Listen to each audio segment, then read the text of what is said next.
Magandang araw sa inyong lahat at sana ay nasa mabuti kayong kalagayan dahil patindi ng patindi ang init ng panahon. Alam niyo po, kahit mabigat ang krisis natin sa enerhiya, ang trabaho ng gobyerno ay hindi maaaring doon lang tumigil. Patuloy ang paggawa ng mga kalye at daan, patuloy ang pangangalaga sa mga may sakit, sa mga estudyante.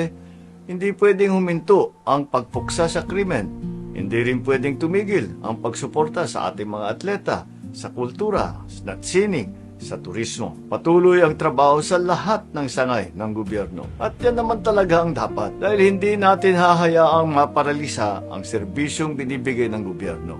Ano man ang problemang hinaharap. Kaya't hayaan niyo pong ikwento namin sa inyo, simula po sa vlog na ito, ang mga mahalagang programa ng pamahalaan na kahit sa gitna ng krisis, ay nakakapagdala ng magandang pagbabago sa buhay ng ating mga kababayan. Tignan natin ang kwento naman ng pamilyang mga matagumpay na iniahon ng ating mga programang pabahay.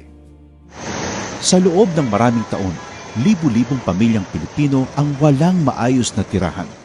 Hirap makakuha ng pabahay. Kung meron man, hindi angkop sa disenteng pamumuhay. Iisa ang pangarap ng bawat pamilya, ang magkaroon ng sariling tahanan. Ang mga pangarap nyo, ang pangarap din ng Pangulo. Kaya agad inilunsad ni Pangulong Ferdinand Marcos Jr. ang Pambansang Pabahay para sa Pilipino Program o 4PH. Hindi lang para magtayo ng mga bahay, kundi para ibalik ang pag-asa at dignidad ng bawat pamilyang Pilipino.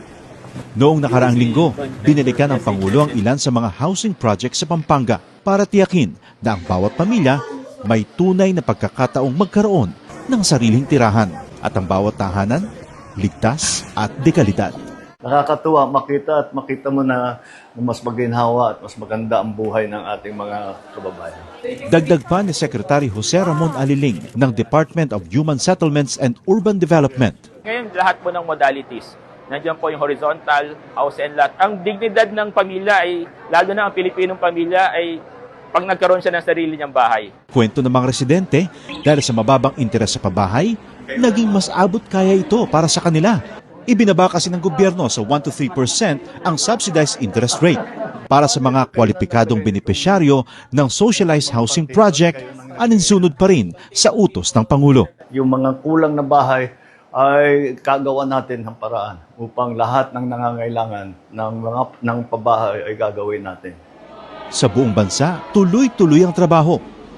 Isa-isang inaayos sa mga bagay na magpapagaan sa buhay ng mga Pilipino. Kasama na rito ang disente at sariling tirahan na hindi lang pangarap, kundi tahanang nabubuksan para sa bawat Pilipino.